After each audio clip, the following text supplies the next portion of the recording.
Astro McGill and Physics Matters event with Dr. Shep Doeleman of the Harvard-Smithsonian Center for Astrophysics. Shep is director of the Event Horizon Telescope, and you'll hear more about him shortly. My name is Vicki Caspi. I'm a professor in physics. I hold the Loren Trottier Chair in Astrophysics and Cosmology, and I'm the director of the McGill Space Institute. And most importantly, I've known Shep for, I don't know, some 20 years, which basically means we're really old. But it's a genuine thrill to have him here at McGill today to tell you about his collaboration's fantastic work. I just have to ask one question of all of you. Are there any 183 students in here? Raise your hand. No. Jeez.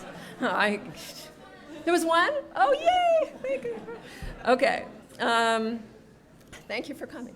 So the McGill Space Institute is an interdisciplinary research center that has among its activities forefront astrophysics and space research, including work on black holes, as well as the organization of events like this one in which major research initiatives and breakthroughs are presented to you free of charge.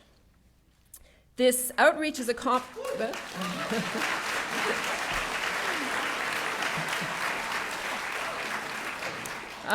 this outreach is accomplished by the talented and motivated students and postdocs in Astro McGill and Physics Matters.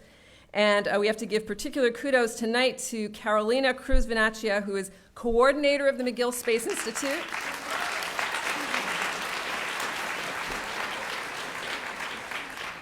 Who did a huge amount of work getting us prepared for this event tonight.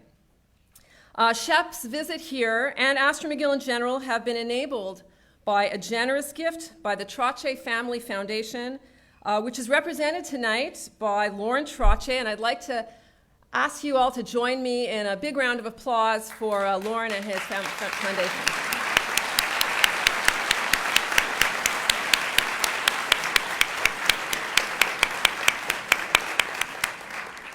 Okay, and next I ask Department of Physics professor Daryl Haggard, who is a member of the Multi-Wavelength Science Working Group, a collaboration between Event Horizon Telescope and observers across the electromagnetic spectrum, to formally introduce tonight's speaker. Daryl.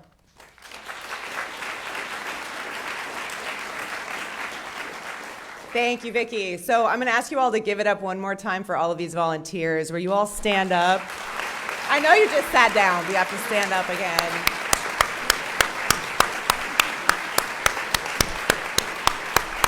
Thank you all very, very, very much for the work that you've done to make tonight's event happen.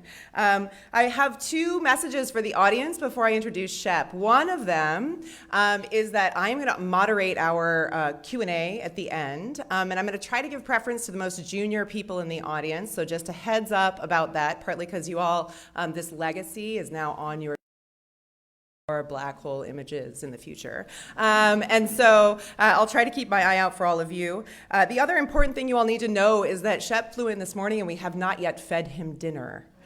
So you have a voracious speaker here with you tonight. And that means we have to shepherd him away.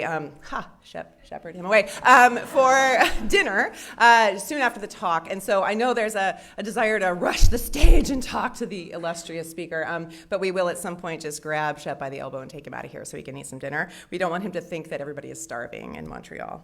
Okay, so with those logistics done, it is really my pleasure to introduce Shep Doeleman, who's here with us tonight. As Vicki has already mentioned, Shep is the director of the Event Horizon Telescope Collaboration. This is a collaboration that consists of more than 200 different individual members working in more than 60 institutions around the world. They represent 20 different countries and regions, if not many more. And this is really, truly an incredible effort that they have all made together to bring us these incredible results that Shep will share with us tonight.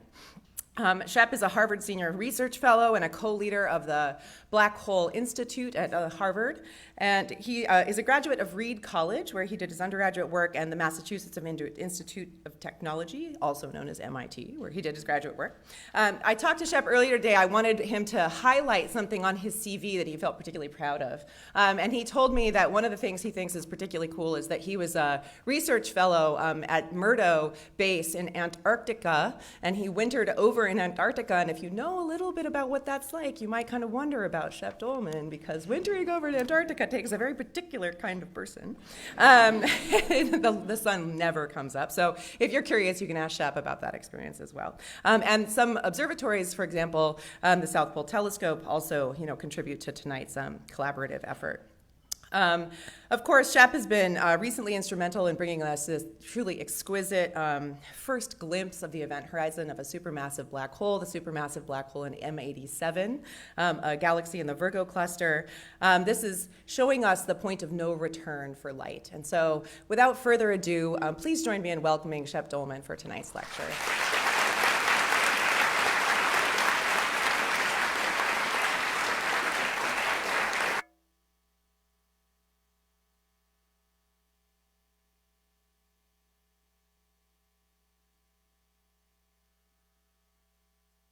Can everyone hear me? Wonderful. Thank you very much for that warm introduction, both Vicki and Daryl. It is true, it takes a certain person to winter over in Antarctica, a little bit crazy, a little bit adventurous. And it really prepared me for the work of this career, which has been directed towards this project that we affectionately call the Event Horizon Telescope. It's a little bit audacious. It's a little bit visionary, and it's a little bit reckless. I often describe this as jumping off of cliffs and inventing parachutes on the way down. And the most important thing, if you're going to do that, is to jump off a cliff with really good people who are very good at building parachutes. And it's been my great fortune to fall in with, to lead, to learn from, to work with some amazing people. This has really been a collaborative effort. There's a saying that if you want to go quickly, you go alone. If you want to go far, you go together. In the beginning, this was a small collaboration, and now it numbers over 200. You really need to have that kind of deep bench if you're going to handle the weird things that inevitably come your way if you're going to try to do something like image a black hole. So this idea of the Event Horizon Telescope is, as I'll tell you, is long in building. It was a long time in developing the technology to make it happen. And we really do view ourselves as explorers. Our job is to push the frontiers of what we can do what seems to be impossible. But then the sacred compact we have with funding agencies, taxpayers, and the general public is we have to come back and report what we found. Right? It doesn't make any sense unless we bring this back to everyone. And that's really our role. So with that in mind, I want to tell you a little bit about how we made this project happen, what ultimately we found, what a little bit of it means, and where we're going in the future. So I'm going to start off by showing you this little humble smudge. Okay, this is M87, Messier 87. It's a galaxy 55 million light years away, and you're seeing the optical light from this galaxy. Now, if you were to look at it in radio light, you would see something wildly different. You'd see these jets of material just streaming from the center. Now, they dwarf the size of the galaxy itself. And the only thing that we know of that can power these kinds of jets is a spinning black hole. Right? You need to have a black hole that is spinning with matter accreting onto it, that turns gravitational potential energy of matter falling in, reaching near light speeds, and turning it into these directed outflows that can pierce an entire galaxy. If you want to understand how this process happens, how it changes the way the night sky looks to us, because these changes really are galactic in scale, then you have to understand what happens close to the action at the black hole. So that's where we're going. We're going to zoom in many orders of magnitude to find out what's happening at the very core of this galaxy. Now, to do that, I want to take a little detour and talk about relativity, black holes. A lot of what we do in the Event Horizon Telescope is due to this man. I believe his name is Einstein. He has an amazing mustache. They all had wonderful mustaches back then. And before Einstein, Newton's idea of gravity held sway, that there was a force that one body would exert on another body.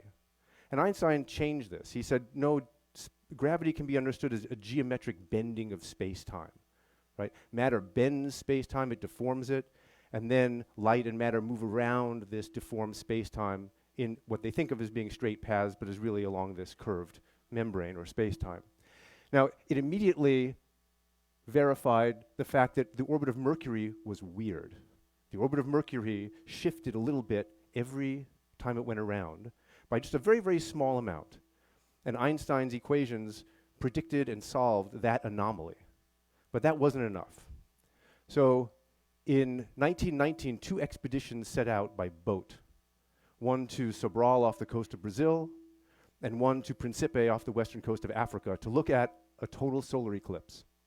Sir Arthur Eddington led one of these expeditions. And the idea was that light during a solar eclipse from a star, would bend around the sun and appear to come from a different region on the sky. You could actually measure this deviation. Newton predicted one deviation, Einstein predicted a different deviation.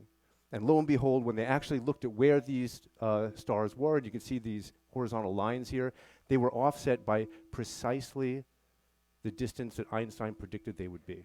And overnight, Einstein became a household name, and it changed our entire concept of gravity, how objects affected each other, and how light was bent. So then, the next very interesting thing on our journey is Carl Schwarzschild, who was working on the front lines of World War I. And he solved Einstein's equations. And he came up with a point source solution. He said if you compress all of the mass of an object into a point source, there becomes a region around that object called the event horizon at the eponymous Schwarzschild radius, where the force of gravity is so strong even light can't escape.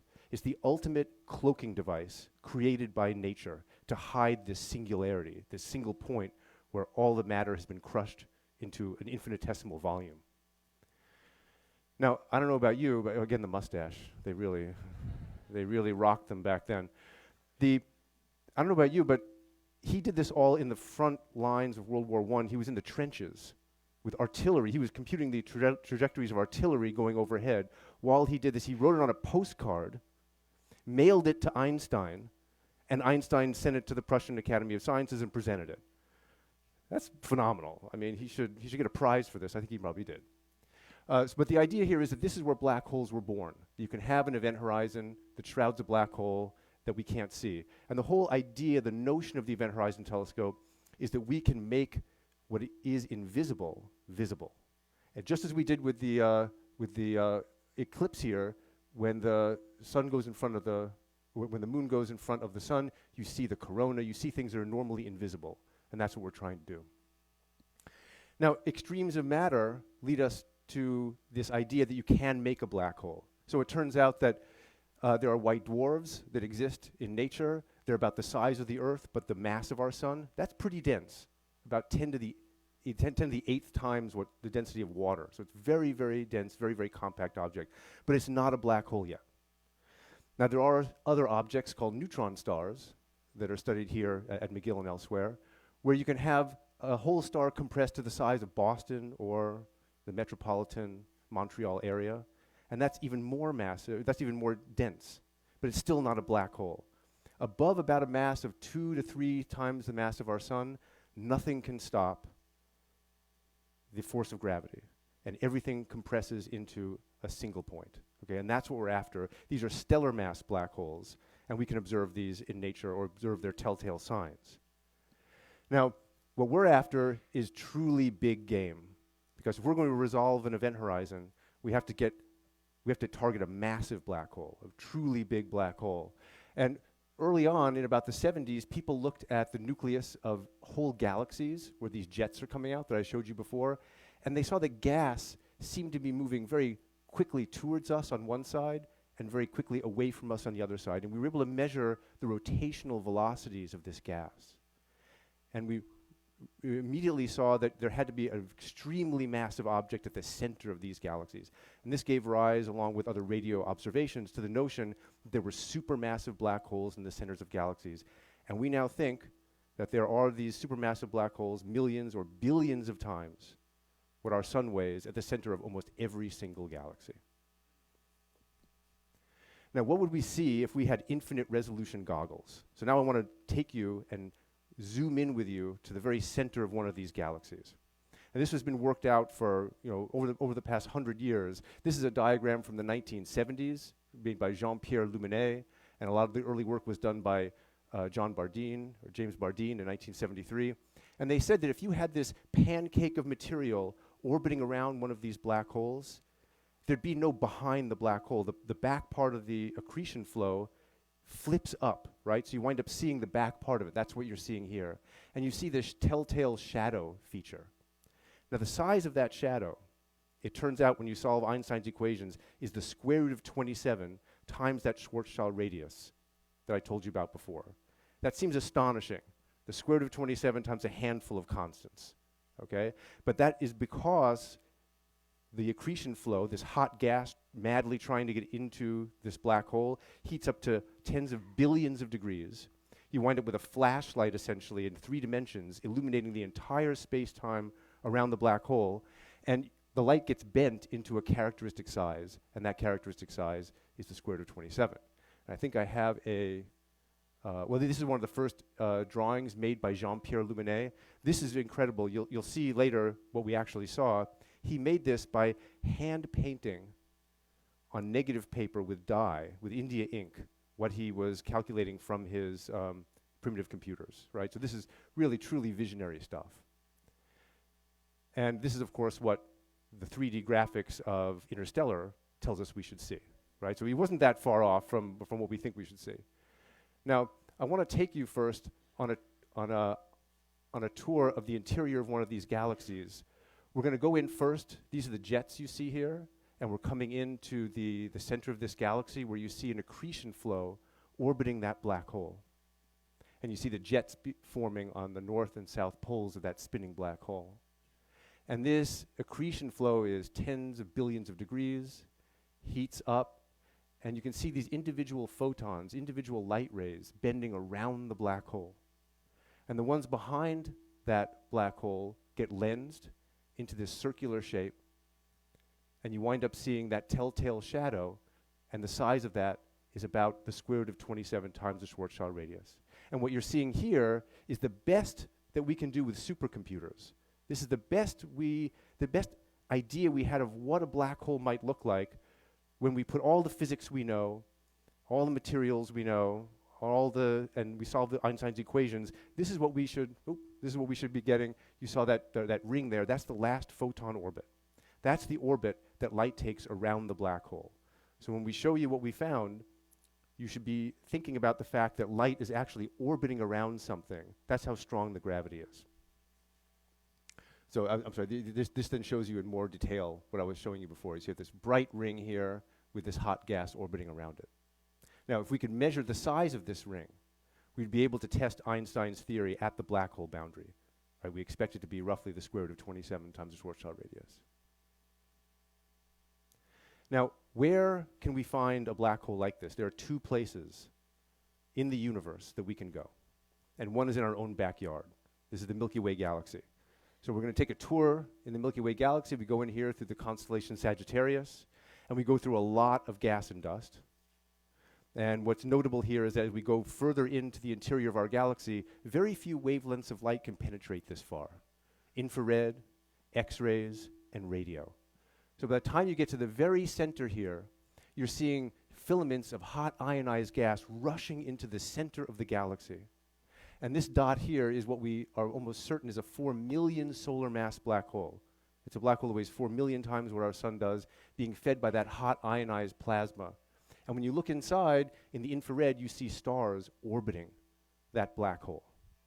Okay, so that we've measured its mass very, very well because of those stellar orbits. And the idea here, this then shows that movie a little bit better. Oop.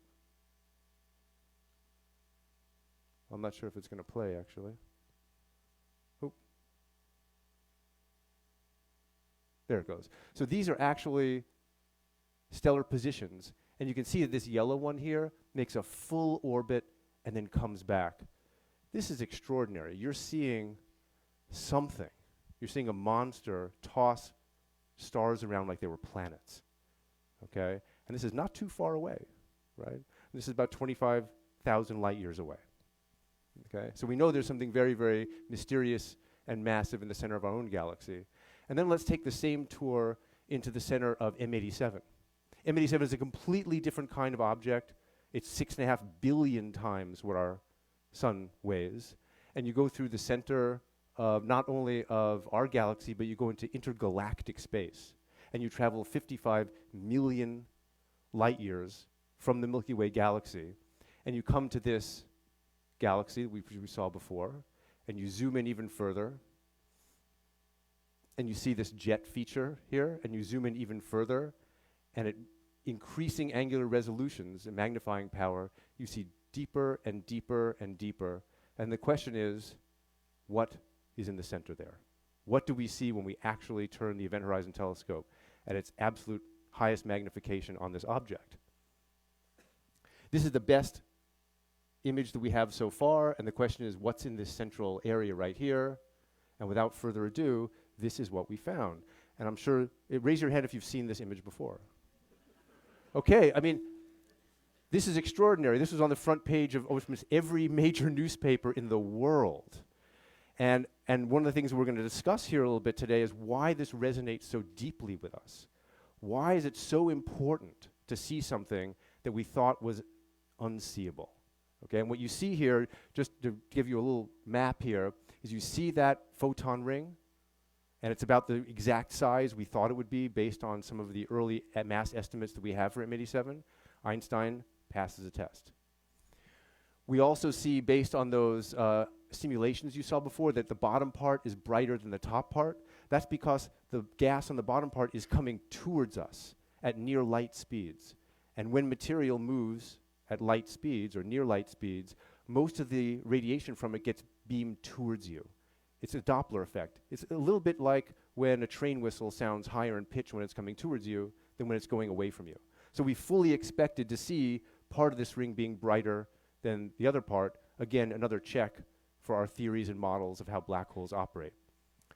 What was astounding to us is that this means that 6.5 billion solar masses, 6.5 billion times the mass of our sun, is in something just a few times larger than our solar system. And more than that, it's within the photon orbit. It's within that orbit that's been calculated over the past 100 years that light would take as it makes a journey around this black hole. To put this in perspective, those stars that you saw before, they're orbiting 1,500 times that away from the black hole. We've zoomed in by a factor of 1,000, and we've really tightened our view of these black holes. This is the best evidence we have that black holes exist. Now, how did we build the Event Horizon Telescope? If you think about a normal telescope, you might think of something like this. This is a big radio dish, and the shape of this dish is a perfect parabola. And that's great because that means that light waves coming from a distinct position in space bounce off here, and they are collected here at the focal point, and they arrive at exactly the same time, and they're combined geometrically. And that's where you put your camera. Okay. We want to do the same thing, but the problem is that we have to use wavelengths of light that are 1 millimeter, because 1 millimeter is this kind of a magical wavelength. Light at that wavelength that's emitted from near the black hole's event horizon can free stream through all the onrushing gas. All that onrushing gas is almost invisible to it. It can go through the M87 galaxy, which takes 60,000 years. It can then go through intergalactic space that takes another 55 million years, through the Milky Way itself, to the Earth, through the Earth's atmosphere, to our telescopes. But if you want to observe at that wavelength, then the magnifying power, the angular resolution of a telescope is the wavelength of light divided by the size of the telescope. So you need to make a big telescope. And if you go through the math, you find you needed a telescope that's 10,000 kilometers across. So you need to make a telescope that's as big as the Earth. Easy. Okay? Now, we do this through a technique that's called very long baseline interferometry. And when I first learned about this in 1992, Vicky, I am actually old, yeah, it seemed like magic to me, right? Essentially, we're taking that dish and we're smashing it with a hammer. And we're taking these shards to different parts of the Earth, and we're using them to reflect light to a virtual focus far from the Earth, right? But instead of having those shards reflect, we're recording the data so we can combine them later in a supercomputer. So just to recap, we use these radio telescopes. We collect the light from the black hole at different parts of the Earth. We then use atomic clocks to precisely time tag all of the data as it comes in so that we can perfectly compare it later, sliding the signals back and forth. So one is collected in Chile, one is collected in Japan. We can slide them across each other and know exactly how to combine them, just as an optical dish, an optical mirror, combines the light perfectly through the magic of its geometry. And then we bring them together to a supercomputer, typically a cluster of CPUs that we use to do this mathematics. And then we wind up with a telescope effectively as big as the distance between these dishes. Okay? Now, the problem is that with just a couple of dishes, it's almost as though we had little silver bits in an Earth-sized virtual mirror. It's not enough to really make an image. But thankfully, the Earth rotates. And what happens is that these baselines, the distances between these telescopes I showed you before, change in orientation during the course of a night. And you can see here these red dots are sweeping out traces, filling in that Earth-sized virtual mirror. Now, we can't fill all the spacings in, but we can fill in enough to give us a mirror that's of high enough quality to make an image. And that's what I'm going to tell you about in the following slides. Now, but before I do that, I just want to tell you that we did know there was something really small at the core of M87. We did a first observation in 2009, which really sealed the deal. This is what set us on the path for building the Event Horizon Telescope. We used not a bunch of dishes, but 3 dishes, one here in California, Arizona, and Hawaii. Now, I'm going to get a little bit mathematical here, right? Because the resolving power is lambda over d, the wavelength of light over the size of the telescope. So on this short baseline, about 1,000 kilometers, lambda over d was pretty big. And you're seeing all the energy from the black hole at the core of M87. Okay, so if you graph the amount of energy you see here on the y-axis with the baseline, you get all the energy, close to 1 here. But then on these long baselines to Hawaii, that was the real part that we wanted. On those, lambda over d gets smaller and smaller and smaller. So if you have a finite size to your black hole, you start to exclude some of the flux density. You start to exclude some of the energy from that black hole, and you should see less. And that's exactly what we saw. So even with this primitive experiment, we knew that we were looking at something at the core of this galaxy, M87, that was only a few Schwarzschild radii across. And that, to put it mildly, got our juices flowing, and we knew that we really wanted to go and make this image.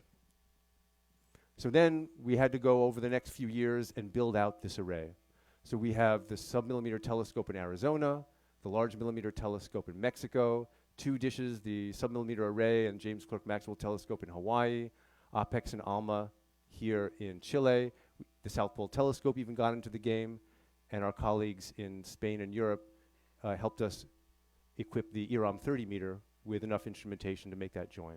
And this is enough to make our first image, but you needed a global team, you needed a global array to make this happen. No one group could do this alone. So over this time, we got the large millimeter telescope going. This is our graduate student, Gisela Ortiz, who is adjusting the atomic clock at that site. And it's a beautiful site up at 15,000 feet, atop Sierra Negra. We used the APEX telescope in Chile. This is just kind of a rogues gallery. This is the South Pole telescope in, of course, the South Pole. I was going to help you locate that, but I think it's pretty obvious. This is the Spanish telescope in the Sierra Nevada in southern Spain. And what also made this possible was the fact that commodity electronics caught up to our needs. I can't stress this enough. The problem here is that when you go to high frequencies or short wavelengths, and those are the wavelengths we need to make this image, the dishes have to be very smooth. And it's very difficult to make very large, very smooth dishes. So we made up for that in large measure by sampling bigger and bigger swaths of the radio spectrum. Okay, more and more bandwidth, which I think we all understand helps us watch videos on computers and things like that. And the fact that we had a large video libraries and we can stream them on our computers helped us build these racks of equipment you see here. And we kept up with Moore's law, so as a function of time, the rate at which we could record data at each of our VLBI sites went up exponentially as a power law.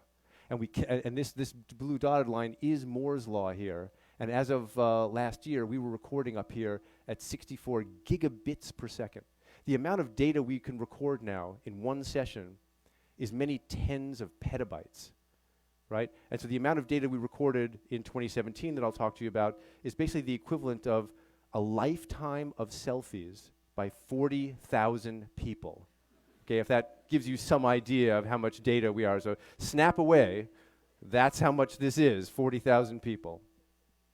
Okay, so in April 2017, everything came together. There was this magical convergence of good weather. We were ready with the equipment. Everything was ready to go. All of our sites had been tested. We got time on very, very expensive facilities. We had 8 stations, all the ones that I showed you in the map before. On April 5 to 15th, we had 10 days, and we triggered 5 days. Why do we trigger 5 days? We only trigger 5 days out of 10 because we have to wait for the weather. The heartbreak of this project is that you're at a site with beautiful weather, and it's snowing somewhere else, okay? And if it's snowing someplace else, you just don't run, okay? But we had wonderful weather for days straight. We were exhausted, right? Because every day was this wonderful convergence of weather all across the array. It was fantastic. We wound up getting detections to all of our sites, so everything worked well. This is the filled-in virtual mirror that I showed you before. What I showed you before was kind of what we would hope for. This is what we actually got. But this shows you we really filled in almost all of the spacings that we needed to make the image. And you can see, you can pick off your favorite pair of telescopes. This is Chile to Arizona. This one's Chile to Spain, and so forth and so on. So we got enough data that we could make an image. Now, the problem with making an image is you want to guard against fooling yourself. Okay, so we had never made an image of a black hole before. Who had? Not us. No one. So we split up into 4 teams that did not speak to each other. Every team got the data, and for 6 weeks they were in seclusion. And they used separate techniques, separate methods, all to get the same kind of image. And we waited to see what they would come up with. Now the reason we do this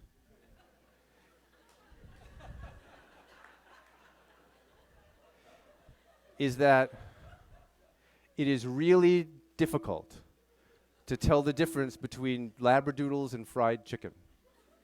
Okay, so if you think you want to image fried chicken, you could be looking at a labradoodle. And if you think that's hard, wait till you see chihuahuas and blueberry muffins. Why are you laughing? I mean, this is serious scientific business, right? You need to take the humans out of the equation, right? To a child with a hammer, everything looks like a nail, right? If you're hungry, everything looks like fried chicken, and so forth and so on. So we split up into 4 teams for a very important reason, to remove human bias from our imaging. Now, we all came together on July 24th at the Black Hole Initiative at Harvard University, and we unveiled all of our images. And I have to tell you, this is one of the great moments in our collaboration, right? Everybody saw this ring, right? We had 2 methods here that were maximum entropy algorithms. They are one way of producing an image. We had 2 methods here that were more traditional, that used something called a clean algorithm. But no matter how you sliced and diced it, you saw the same basic ring structure. And we were cautious. Okay, we spent the next 8 months trying to make this ring go away. Okay? We didn't we celebrated a bit. I have to admit, we celebrated a little bit. There was a couple of high fives. Little, no champagne. You never drink champagne at this stage. This is a beer moment. The champagne comes later. Okay, and here we are drinking beer. And I want to emphasize again that we had many people in the room here, and there were an equal number of people on a videocon also with us. I can't stress this enough. This was a collaborative effort that brought together many people from around the globe, and we all participated in this moment. And that's part of the culture that we tried to build within this collaboration. We do it together. Now, when I say we tried to make things go away, we really tried to make things go away. So we took images that were test images that looked a little bit like what we found, and then we created fake data sets using all the positions of the telescopes that we had, and we added errors into the data. We corrupted the data using the same kind of noise levels that we saw in the actual data. And then we set all of our methods, our imaging methods, on these data sets. And we refined them and we refined them until we always knew that when we had a filled disk, we got a filled disk. When we had a double source, we got a double source. When we had an asymmetric ring, we got an asymmetric ring, and we had a symmetric ring, we got essentially a symmetric ring. We tested these over and over and over again to make sure that we got what we really were after when we knew what the answer was. These were the final images after all of that refinement. So on the left-hand side here, you see one of the clean methods. And these are all completely different methods. This is EHT imaging, which is one of the maximum entropy methods. And this is a sparse sampling method here. They all show this structure, the ring, with the brightness at the bottom. At this point, we knew that we really had resolved the photon orbit of this black hole, and the interior you see there really is the result of the event horizon. All the light rays that would normally come to us from that region have been swallowed by the event horizon. Now, we also checked on other sources, because if we only had this one source, if we only had M87, we might not have believed it. Maybe everything looks like a ring. But thankfully, we had calibrator sources that were completely different in nature, that we could run all of the same algorithms on, all of the same metrics. And in this case, this is the core where the black hole of this object is, but it's too far away to see the ring. But this is where we feel the black hole is, and you see this jet structure coming down to the south.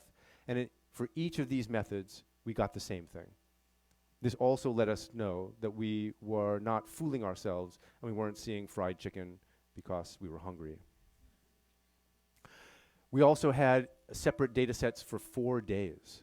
So we did this for all of 4 days, and we got the same kind of structures. A little bit different because we feel there may be some motion, some sloshing around of this brightness in the bottom part, which is to be expected. We haven't analyzed that fully yet, but the main point is that for all of these different independent virtual Earth-sized lenses, we got the same answer from day to day. Now I want to go through here and show you a very nice way of understanding the importance of sites, because in VLBI, just as in real estate, it's location, location, location, right? So if you only have 2 sites, shown here as the stars, one in Arizona and one in Mexico, you only fill in a little bit of that virtual mirror, and you can just tell the size of your black hole.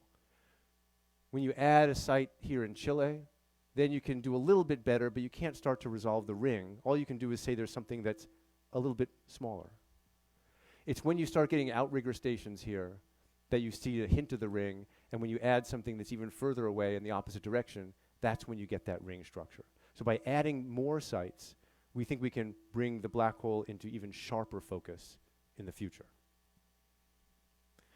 Now, what I'm going to show you here is an animation that shows also the power of Earth Rotation Aperture synthesis. That was a mouthful, but all it means is that as the Earth rotates, you fill in that virtual mirror. So on the left, you'll see the Earth rotating. Here you'll see the virtual mirror being filled in, and this is the data that we collected. And these are the 3 different methods, clean and the 2 other methods, and the best image they can make with the data at any given time. So you see here at first, you can't really do much because you only have a little bit of the virtual mirror filled in, but all of a sudden you start to fill that in. You get some ring-like structures, then you go away from that ring-like structure, but as you come in and start to get this nice data set, you then get this convergence into these rings. So I want to say something that's also very important. So we got the same image on sequential days. We got the same image at different frequencies because we had 2 different frequency bands. And we also got the same image at different polarized light. So in 3 different ways, we cut and sliced our data. And at every juncture, we got the same answer no matter which portion of the data we looked at. This gave us great confidence, along with all the tests that I showed you before, that we're really seeing the event horizon for the first time. Now, what can we learn from this? Well, one of the things we can say immediately is we can measure this diameter, and we do this in a very simple way just by tracing around here. And at every site here, we look at the width of that ring and the magnitude of the intensity, and we also look at the radius. Okay, so we're seeing here a radius of about 16, 17 micro arc seconds. Let me say something about micro arc seconds. Aside from the fact that it just sounds impressive to say micro arc seconds. So we're looking at something that's about 40 micro arc seconds across. That's the equivalent of being able to read the date on a quarter in Los Angeles when you're standing in New York City. It's the equivalent of being able to see an orange on the moon. Right? This is the highest magnifying power that's ever been achieved from the surface of the Earth. And we can barely make out this event horizon. So it's really a feat and a testament to pushing the technique as far as we could that we're able to do this. So you get this size here. And I'm not going to go into all the details, but the important thing is that because the size here is dependent on the mass of the black hole, we were able to essentially read off the mass.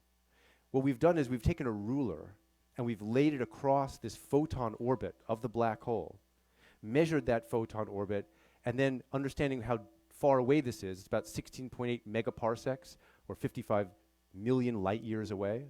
Knowing how far away it was, we were able to get the mass. So this is using Einstein's theory of general relativity, verifying that it works, and then measuring the mass of a supermassive black hole that's in a distant galaxy. Now, where do we want to go from here? Knowing that to the extent possible from our measurements, we verified Einstein's theory of general relativity at the black hole as best we can, that it looks very much remarkably like the simulations that we know how to build and to run.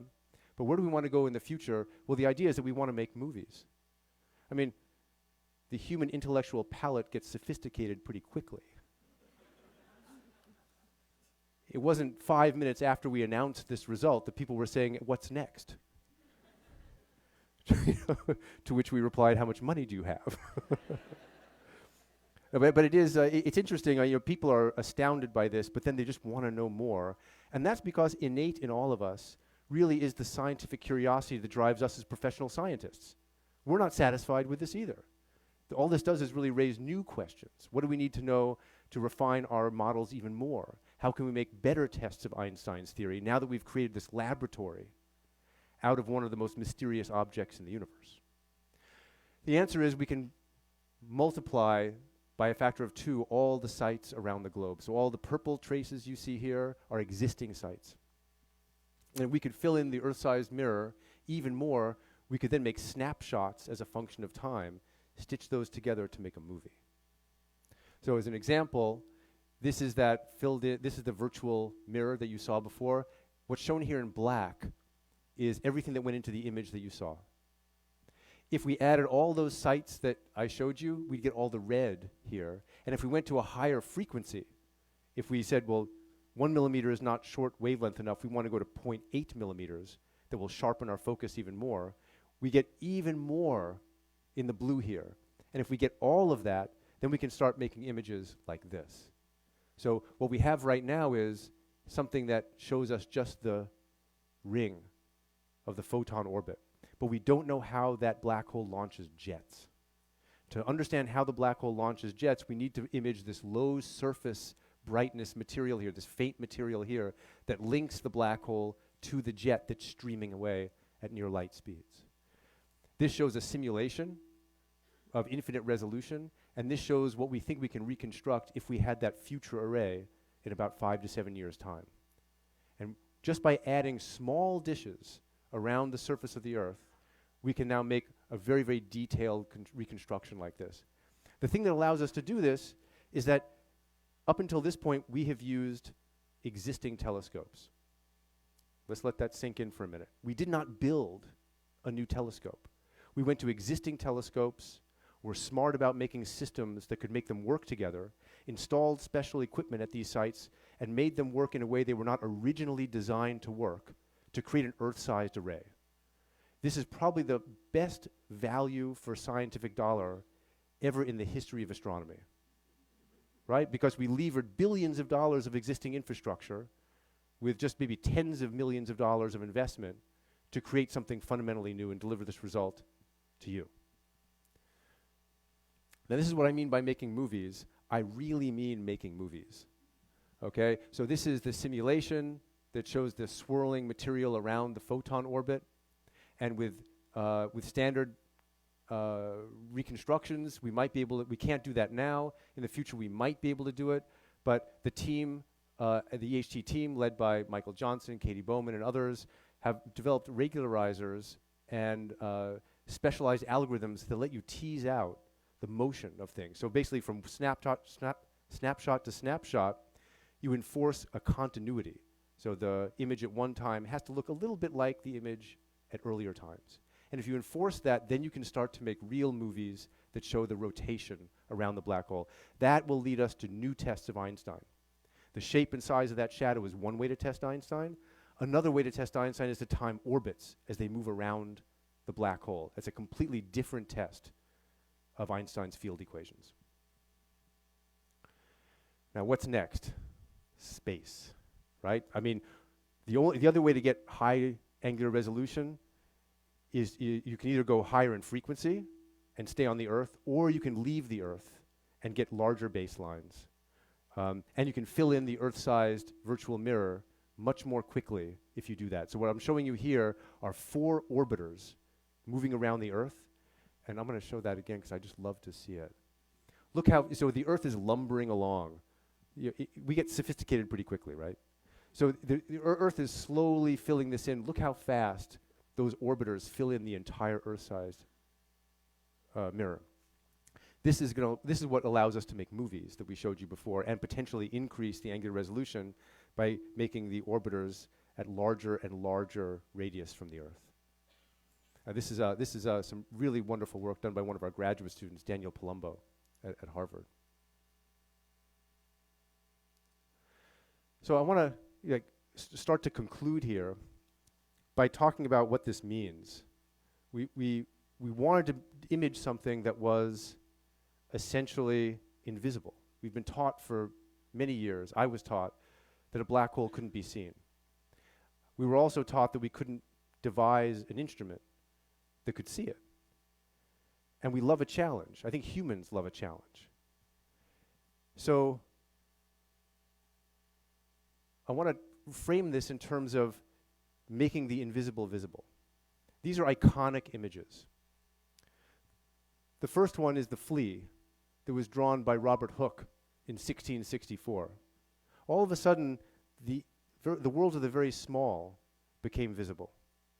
A whole universe of tiny things that existed became real. Another iconic image, the first X-ray, made by Roentgen. Right? This is, I think that's his wife's ring here. All of a sudden, you could see inside the human body for the first time. It was terrifying, and we couldn't look away. Here's another one. Earthrise over the moon. This pale blue dot made us feel insignificant in some way. It made us feel as though we were vulnerable. It was terrifying. We can't look away. I would submit that this kind of image has the potential to be iconic in that way. We're seeing a one-way door out of our universe. We're seeing, finally, visual evidence that a black hole in which you can fall into and never return actually exists. And we can study it now in a way that we were never able to study it before. We've seen the unseeable. And I like to put it in terms of these kinds of images. And this is why I think it was on the front page of every newspaper around the world. By the way, I want to credit Peter Gallison, who's a university professor at Harvard University, for making these kinds of connections. He's a historian of science and a philosopher, and he really helped the entire collaboration see what our efforts were in the context of the narrative arc of history and general relativity and science in general. So we're a cast of over 200 people. This is our last collaboration meeting. There's about 125 of us here, so maybe half of the whole group. It really has been a labor of love. As I said before, we started small, maybe 20 people, going to the tops of mountains with tool belts and bolting things in and having a good time and being very stressed out. And now we're 200 people equally stressed out. But we've achieved something, I think, that is a credit to the entire collaboration. And I couldn't be more proud to have led and to learn from this entire group. I also want to point out some of the people who were involved in my local group here. I can't go through all the names here, but I wanted to point out Michael Johnson and Kazuo Akiyama, who led some of the imaging team, along with Andrew Shale, Katie Bowman, and Daniel Palumbo. The instrumental team has been just remarkable, led by Jonathan Weintraub, Rurik, Kari, Alex, Laura, and Andre. The modeling people, Dom Pesce and Jim Moran, have been just exceptional. We have had PR and multi-wavelength help from Mislav Bolokovic, Lindy Blackburn, Maciek Vilgas, and Vincent Fish have done a lot of the data work. I mean, we had to really work on all these data for many years, or exactly 2 years, in order to convince ourselves that we had the goods. And I want to point out Peter Gallison, Ramesh Narayan, and Joseph Farha, one of our undergraduates. I said I wasn't going to name them, but then I did because I couldn't remember this. We have a lot of help from all of these stakeholders that invest in this. And of course, the EHT affiliates around the globe are helping us in this effort. Now, I'm going to try something a little new here. At the very end, I want to give you something you can take home. So you've learned a little bit about black holes. And this is a clip from a movie in which a black hole eats part of a city. And it's your job to be better about understanding when movies are bad. Okay, so we're going to watch this clip together. I think it's going to play. And after it's done, we're going to deconstruct it. That's the last thing we're going to talk about. So you can go off and you can ruin movies for your friends when you're watching them. Okay. Another update. It's now been confirmed. Sources at both the Pentagon and the Department of Homeland Security are now officially describing this dark mass we're seeing just outside the downtown area of St. Louis as a black hole. Now, the best way to describe a black hole, it's a gravitational field so strong that even light can't escape its grip. Just straight to the point, since its emergence less than half an hour ago, the hole has consumed everything in its path. It's uprooting trees, it's destroying buildings, it's even been tearing apart several... All right, so there's a black hole and its effect on St. Louis. Anybody here from St. Louis? Nobody here from St. Louis. It's a tragedy, St. Louis. Okay, so let's get right to it. What is going on? Okay, so I want to deconstruct this for you. Did you guys see it ate a building? Right? It kind of like just smushed a building. Okay. So I'm kind of figuring that black hole, it seemed like it was meandering along 25 meters below the surface. Was that about right? This is like building gets sucked down, tree, dog disappears, whatever. Okay, and I figure the buildings are rated to be about 10 G. You know, if 10 times the gravity, a building might collapse. Okay, so we need 10 G at 25 meters. So the black hole mass has to be a tenth of a billionth of the mass of the Earth, or about 700 trillion kilograms. Okay, so good so far. Kind of good, like good in air quotes. The problem is the event horizon, if you go through the math, is a trillionth of a meter across, smaller than the diameter of an atom. Okay, so what happens when you have something really, really heavy and it's smaller than an atom? It doesn't stick around at 25 meters below the surface of the Earth, right? So this black hole is going to fall right to the center of the Earth, really, as fast as it normally would, as though there was free space in between us and the center of the Earth. And it's going to ricochet, it's going to keep going out the other side, where it's going to destroy a building at the other side of St. Louis, which I think is actually it's in the Indian Ocean. So maybe if there was a boat going by, it might swallow the boat, And then and the Earth would rotate, and so it would come up in a different place. A dog would disappear. You know, like it's the perfect excuse for homework not getting written. You know, what happened? Well, you know, there's this black hole. It's like it shows up occasionally. So what I want to point out is that now, armed with some knowledge about black holes, knowing that they exist, please be a careful consumer of films. And lastly, I would just like to thank everyone here, because it's really, as I said before, we're explorers. It's important for us to come back and report what we've seen, and it's due to the wonderful support of the National Science Foundation, the John Templeton Foundation, the Gordon and Betty Moore Foundation, international funding agencies, and the taxpayers who support basic research. That is extremely important. You never know when this is going to pay off, but we know that basic research always does pay off at some point. And we thank you for your support in all of the work that we do. Thank you.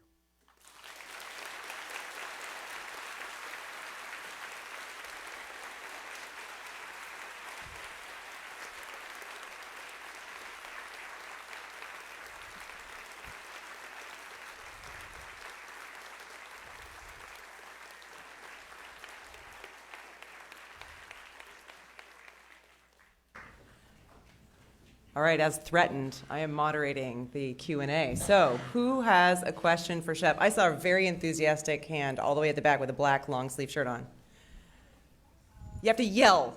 So every time that I see a picture of a black hole, it's always mentioned that it's an accretion disk.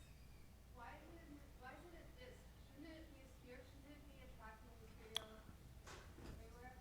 That's a great question. For those of you who didn't hear it, the questioner said, why do we talk about a disk of material orbiting the black hole and not a spherical accretion? So in some cases, you can get spherical accretion if a black hole is in a cloud with not a lot of angular momentum. But think about what happens when you pull the plug out of your bathtub. The water looks motionless, but by the time it gets down to the drain, it's circulating. And that's because there's some net rotation, very, very faint, throughout all of that water. And just as when a skater pulls their arms in, they go faster and faster and faster, that's what's happening in the drain. It becomes more magnified. You notice it more when it goes closer and closer to the drain. What happens in the black hole situation is that everything starts to rotate around, and then the gravity of the material scrunches it down into the equatorial plane, because there's no centrifugal force pushing it outwards, and then it winds up settling into this accretion flow. So you're seeing basically the general rotation of the material around the black hole magnified and made like manifest as it gets very close to the black hole itself. Does that help? Excellent. All right, I'm going to I'll take both of you, but there's a smaller person behind you. Okay. How much time does it take to analyze all the pictures and stuff? Wow, a lot. It does. So it kind of went in stages. Here's what happened. Some of the group, I was at a conference, and I was at a dinner table, and everybody was so excited because the data had just come in. And they came to this table, and all the postdocs and the early career people who have done most of the work in this. I mean, they've done a huge amount of work. They came, they showed me the data. And it was in a form that you could kind of see these telltale bounces in the data, and you knew that you were looking at some kind of a ring-like structure, or you thought you were.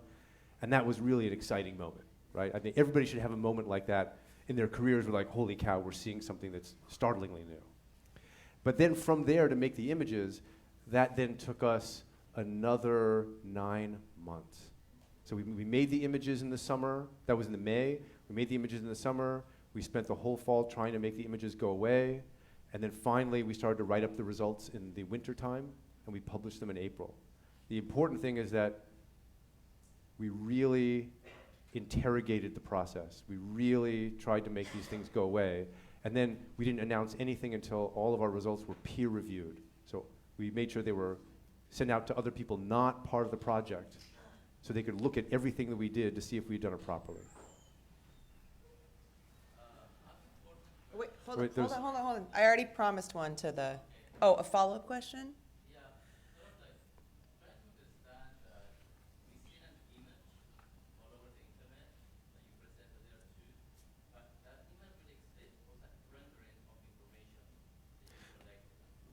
I want to get back to this person here, but you're exactly right. As I said before, we only fill in part of the Earth-sized virtual mirror.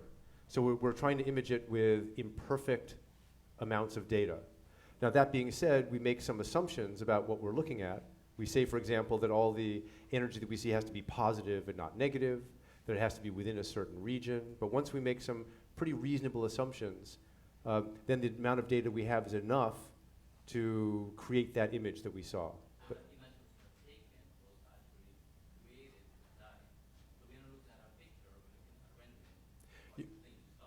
exactly, you're looking at a reconstruction from the data, right? So it is in a sense an image, but it is an image made with a couple of assumptions.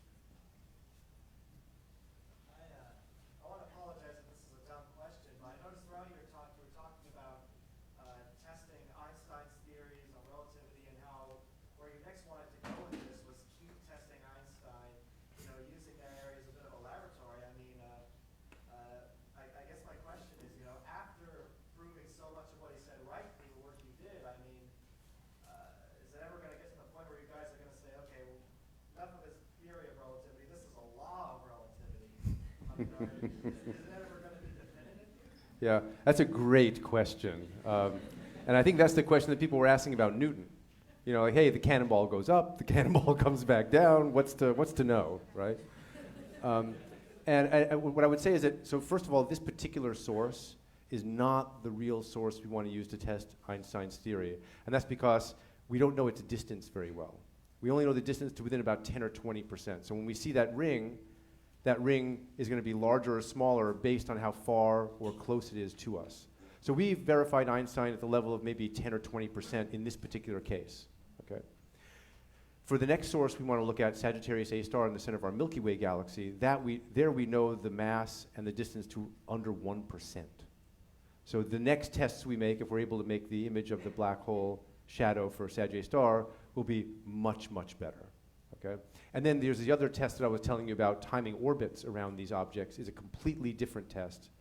And that would have different systematics, different errors. So we're going to get better and better. And the key thing is, at some point, we may see some deviations. Remember, Newton's theory of gravity worked for a long time. And it was only when people could look at the starlight moving around the limb of the sun with the best astronomical instruments of their day that they were able to conclusively say that Einstein was right and Newton was wrong. If you'll permit me, I'll say one other thing. What does it matter? So what? I'll tell you so what. If you were to go back in time and talk to Einstein, right? And you were to say, but by the way, everybody uses general relativity. You know that, right? So the GPS that we use on our phones only works because Einstein's corrections are made that tell us that clocks in space are running faster than clocks on the Earth. Okay, because clocks on the Earth are closer to the Earth, they feel more gravity, they tick more slowly. So if you were to go back in time and talk to Einstein and say, "Here, Dr. Einstein, 100 years from now, you'll be able to take your phone in your hand and you'll be able to locate yourself on the Earth to within just a couple of meters because a constellation of satellites will tell you where you are based on your GR." I mean, he'd look at you and he would say, "What's a phone?" Right? I mean, he's not going to be worried about GPS, right? He's going to say, "What's a phone? Like, my milk is being delivered by horse-drawn carriage, So sometimes you have to wait a little while before these things catch up to our everyday use. But if there's going to be a breakthrough, if there's going to be something that extends gravity theory, this is probably the place to look. I'm going to take one more question. I feel like it should come over here. How about you? Actually, it's kind of a follow-up to what you just said. The image is impressive, and the way you took it, the experiment is impressive as well. Do you think that there would be civilian uses to the methods that you used to take the image? That's a really good, so the question was, well, I'm a civilian. The question was, are there other uses of this technique? So the fundamental underpinning of this technique is phasing or combining signals that we receive that are widely separated. So I'll tell you what this is used for. In addition to making images on the sky, You can also sense when telescopes are moving due to lava flows underneath the Earth. So using this same technique, very long baseline interferometry, you can measure plate tectonics. And they use this technique to know that the United States is moving closer to Europe at the rate of about 2 centimeters per year, which horrifies the people in Europe.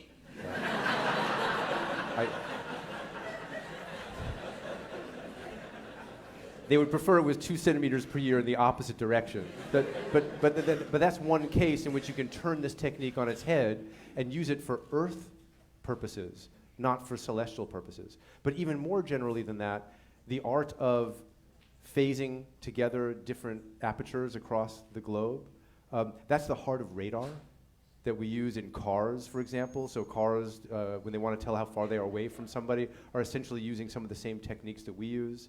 Phased array radars, which map out where planes are, use the same general principle.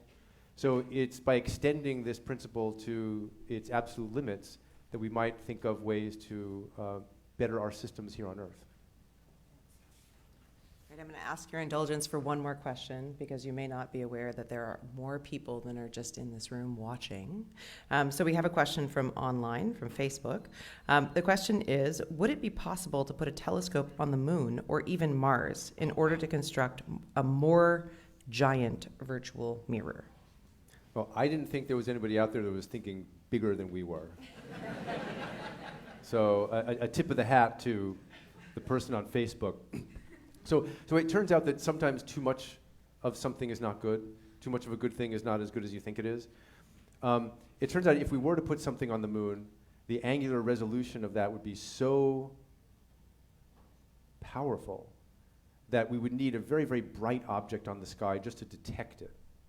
So remember I said the smaller the beam, the more you exclude some of the energy. At some point, you'll exclude most of the energy that you see, given the physical processes that we think are lighting up the emission around the black hole, and you'll get almost nothing after a certain time. Now, we could make things more sensitive. We could make things, we should put the threshold of detection even lower, but the moon is a pretty large distance away. We may be able to do it, but we might have to build completely new instruments to do it. But it's possible. You all know that Shep is probably starving to death here. So let's just thank Shep one more time for this amazing talk.